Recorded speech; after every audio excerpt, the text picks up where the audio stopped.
Bonjour à tous, je suis ravie de vous retrouver pour ce nouveau JT. Mais avant de vous présenter les sujets que nous allons aborder aujourd'hui, j'aimerais que vous fassiez la connaissance de Hugo. Bonjour Hugo, comment ça va? Bonjour, ça va très bien et vous? Ça va très bien, merci. Est-ce que tu pourrais te présenter à nos téléspectateurs? Bonjour, je m'appelle Hugo, je suis en classe de 3e dans le collège Jean-Philippe Rameau à Versailles. Et pourquoi tu es chez Vélizy TV aujourd'hui? Je suis là pour faire mon stage de 3e à Vélizy TV. Et pourquoi tu as choisi Vélizy TV pour faire ton stage? J'ai choisi Vélizy TV car ma mère m'avait conseillé de venir ici vu qu'elle a une amie où son fils l'avait déjà fait ici. Et pourquoi? C'est le journalisme que tu aimes? C'est la vidéo? Explique-nous un peu. C'est le journalisme, plus particulièrement le journalisme sportif. C'est ce que tu aimerais faire plus tard? Oui, si je le peux. Merci beaucoup Hugo de nous avoir donné toutes ces infos et de t'être présenté. Tout de suite, le sommaire. Après plusieurs mois de travaux, la station de géothermie a été lancée. Mardi 7 décembre, nous étions sur place. Puis nous irons faire un tour du côté de Sèvres pour découvrir la station de pompage d'où provient une partie de l'eau que vous consommez quotidiennement.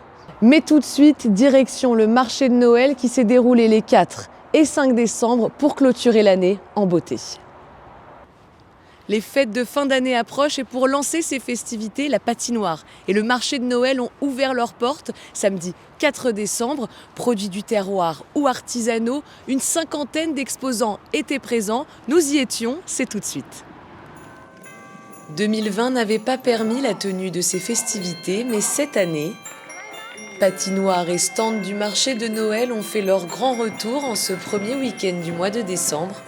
Noël approche et les festivités sont officiellement lancées. Cette année encore, de nombreux exposants ont fait le déplacement pour proposer aux Véliziens toutes sortes de produits artisanaux ou du terroir. Bijoux, bières artisanales, stands de cuisine antillaise pour voyager. Parmi eux, Alexandre, Vélizien et fromager, fier des produits qu'il présente aujourd'hui aux passants qui s'arrêtent sur son stand. Alors aujourd'hui on est au marché de Noël à Vélizy, ma ville où j'habite, et je travaille pour un producteur fromager crémier qui s'appelle Monsieur Bayvert, Monsieur Pascal Bayvert, où on peut produire par exemple des petits mâche-coulets, fromage très crémeux. Donc à Machecoul, on se situe en Loire-Atlantique. On peut produire aussi des nénuphars, petit fromage très crémeux avec 4 herbes fraîches autour. Notre best-seller, ça serait quand même notre brin de noix, frotté à la liqueur de noix vendéenne. Ça, c'est une tuerie. D'ailleurs, vous l'avez goûté, je crois. Et un peu plus loin, Patrice nous emmène dans son sud-ouest pour nous faire découvrir les spécialités de sa région. Foie gras de canard entier, magret fourré foie gras ou encore riz de canard. Le tout agrémenté d'une grande touche de sympathie. Bienvenue, le Gers à Vélizy évidemment. Et le Gers à Vélizy, c'est pour vous proposer tout ce qui est conserve de canard, les foie gras pour les fêtes, le bon plaisir pour ces fêtes de fin d'année. Vous avez surtout du foie gras de canard entier, c'est magnifique. C'est juste sel et poivre, c'est parfait pour les fêtes avec un repas en famille avec du champagne ou du vin. Évidemment, toutes les spécialités, on passe du cou de canard farci, magret fourré foie gras, les pâtés améliorés. Évidemment, les rilles de canard. Vous allez me dire, qu'est-ce que c'est les rilles de canard, Justine? Et qu'est-ce que c'est les rilles de canard? Très bonne question, je ne sais pas. Ce sont des rillettes, mais vachement moins grasses. C'est une fabrication maison, une invention de papa. Beaucoup de viande, très peu de gras. Ça, c'est facile à tartiner, c'est vraiment que du plaisir. Et bien sûr, les plats chauds, même si ici, à Vélizy, il fait très très chaud, ça ne sert presque à rien. Mais au bord de la cheminée, un cassoulet ou un confit de canard avec des pommes de terre sautées, ça peut être très très sympathique. Flâner sur les stands, mais aussi se défouler sur la glace. À 14h, le top départ pour la patinoire était lancé. Gratuit tout le week-end, les petits comme les grands ont afflué sur la glace pendant que d'autres profitaient de la présence du Père Noël pour prendre quelques photos. Le marché de Noël a fermé ses portes dimanche soir, mais la patinoire reste en place jusqu'au 26 décembre. Horaires et tarifs à retrouver sur le site de la mairie. Après des mois de travaux, la géothermie arrive dans les foyers véliziens. Alternative écologique et économique, elle permettra à terme d'alimenter près de 12 000 foyers. Mardi 7 décembre s'est tenu le lancement au sein de la centrale de géothermie. Reportage. Jour historique pour Vélizy, mardi 7 décembre, la station de géothermie inaugurée en 2020 a été mise en service. Son lancement permet à la ville de produire plus de 60% de son énergie via des énergies renouvelables et locales. La géothermie permet d'aller puiser la chaleur naturellement présente dans les sous-sols. Ces installations offrent la possibilité d'aller puiser de l'eau naturellement chaude située entre 1500 et 2000 mètres de profondeur. Une eau non potable dont la température est comprise entre 55 et 85 degrés et qui sera traitée avant d'arriver dans les foyers. Ce mardi 7 décembre, les différents acteurs du projet se sont réunis au pied de la station pour sa mise en service. Un projet dont le coût s'élève à 25 millions d'euros, dont 9 millions subventionnés par la région Île-de-France et l'ADEME, et qui présente des avantages écologiques comme économiques. Ça se lance enfin, mais le temps de mise en œuvre a été assez court en fait. Alors qu'il y a une période Covid, on a fait sortir de terre ce projet en très peu de temps, en 2 ans à peine. Et puis c'est un projet formidable parce qu'il est très innovant.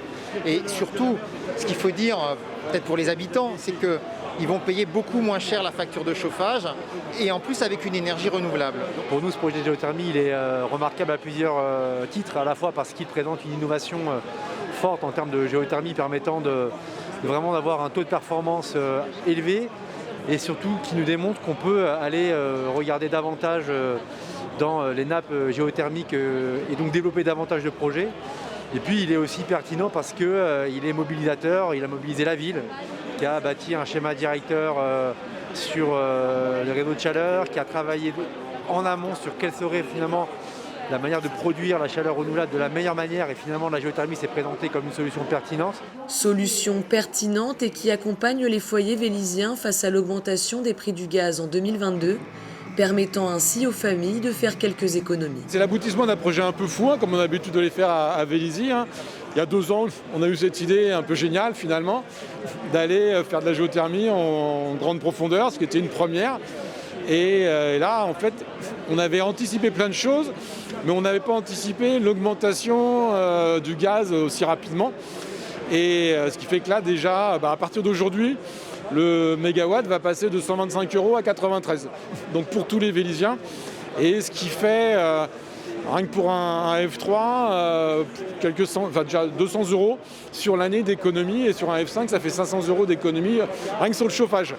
Donc là, on améliore à la fois notre environnement, on protège la planète et on améliore aussi la fin de mois. Donc finalement, le cercle idéal. Un projet qui n'aurait pas pu voir le jour sans les partenaires de la ville, la région, l'ADEME, mais aussi Engie, une première en Île-de-France. Mais l'Île-de-France n'est pas la première région française à se doter de la technologie géothermique. À Strasbourg, l'installation de la géothermie ne s'est pas déroulée comme prévu. Les puits, creusés à une distance de plus de 5000 mètres de profondeur, ont provoqué le déclenchement de séismes. Une donnée à prendre en compte dans l'installation de cette technologie. En Île-de-France, on a la chance d'avoir un sous-sol favorable. Donc il y a déjà beaucoup de projets en service. Il y en a de nouveaux qui se font. La géothermie pour la chaleur, c'est de la géothermie peu profonde, entre 1 et 2 km, sur des horizons qui sont connus et très connus. Donc on n'a pas du tout des techniques qui conduisent à des tremblements de terre, pas du tout. C'est complètement sécurisé. Et lorsqu'on entend effectivement en termes de géothermie des sujets, notamment en Alsace, il y a quelques temps, on était vraiment sur de la géothermie de très grande profondeur, à plus de 5 km, dans des failles, des sous-sols faillés, donc très spéciaux, et pour faire de l'électricité. Donc là, on monte effectivement à des températures qui vont vers une centaine de degrés. Là, avec la géothermie pour la chaleur, on va chercher du 60-70 degrés maximum. Donc c'est pour ça qu'on est beaucoup moins profond. Et on est dans des sous-sols qui ne sont pas à risque. Ce projet permettra également la réduction des émissions de gaz à effet de serre, une réduction de plus de 20 000 tonnes de CO2 par an, soit l'équivalent de près de 15 000 véhicules en circulation. En 2016, le CEDIF, le syndicat des eaux d'Île-de-France, a engagé la reconstruction des réservoirs de la station Bruyères de Sèvres, des réservoirs datant respectivement de 1890 et 1959, ont été reconstruits pour un coût total de 10 millions d'euros. Ces réservoirs servent à alimenter en eau potable près de 40 000 habitants des communes de Sèvres, Chaville, Viroflay, Meudon et bien sûr Vélizy. Aurore Gorlier nous ouvre les portes de ce nouveau bâtiment, c'est tout de suite. Tous les jours et encore davantage par les temps qui courent, vous tournez vos robinets pour avoir accès à l'eau. Mais savez-vous d'où provient-elle ? À Vélizy-Villacoublay, les 4632 mètres cubes d'eau consommés par jour sont captés dans la Seine par le syndicat des eaux d'Île-de-France. Cette eau, filtrée plusieurs fois, reçoit des traitements antibactériens dans l'usine de Choisy-le-Roi. Ensuite, l'eau transite par la station de pompage de Clamart-les-Feuillants qui envoie par pression 96,8% de cette eau potable dans le réseau de distribution de Vélizy via 61 km linéaires de canalisation. À l'occasion de la récente inauguration de la station de pompage de Bruyères-de-Sèvres, nous vous présentons d'où proviennent nos 3,2% d'eau restants. Ce bâtiment effectivement est unique car il abrite en son sein deux réservoirs de 2000 m3 chacun, donc 4000 m3 en tout, et une station de pompage qui sont du coup liées dans un seul ouvrage en béton brut, recouvert par 540 lames en acier Corten. Également, nous sommes effectivement sur un site assez contraint et malgré tout 4000 m3 d'eau stockée, ce qui à lui seul effectivement relève d'un challenge réussi. Ces réservoirs, dont la capacité de stockage a été doublée, en équilibre avec la station de Sèvres, délivrent 149 m3 d'eau par jour aux abonnés vélysiens.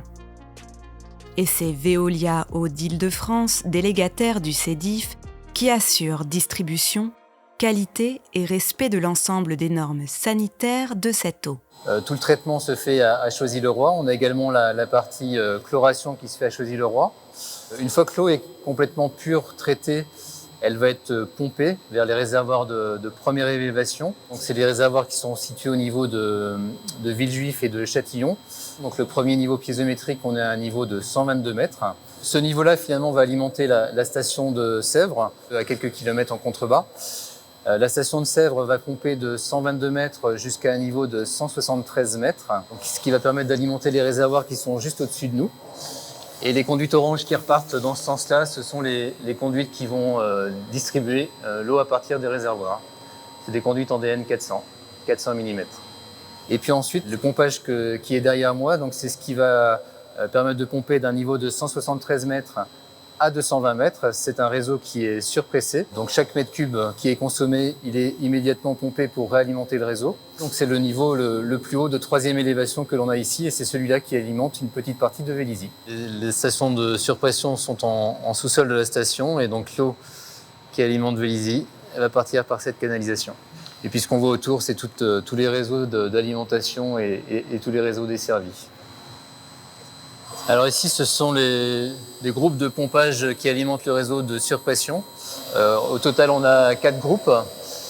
Et donc ça permet finalement d'assurer tous les débits dont on peut avoir besoin. Le petit débit pour les consommations ordinaires et les gros débits de 80 m3 par heure, c'est quand on a des consommations exceptionnelles comme la défense incendie par exemple. Ce qu'on voit ici, c'est un capteur piézométrique. C'est un capteur donc, qui mesure le niveau de pression à l'aspiration des pompes.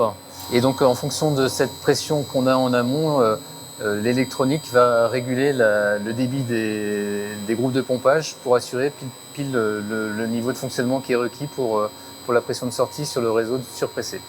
Donc, toutes ces informations, que ce soit pour la sécurité ou pour le process, elles arrivent en continu à l'usine de Choisy-le-Roi, où on a un système de commande qui est centralisé.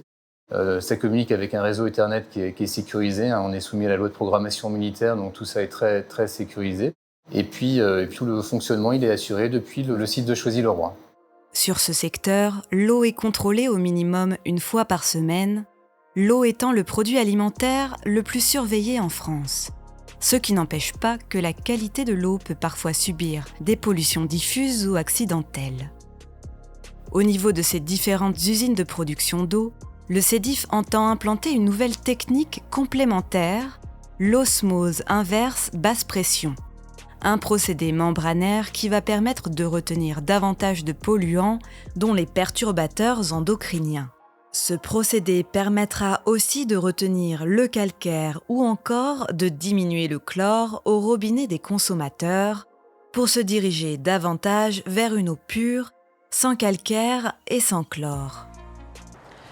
Votre JT est maintenant terminé, merci beaucoup de l'avoir suivi. Je vous dis à la semaine prochaine pour le dernier JT avant la fin de l'année.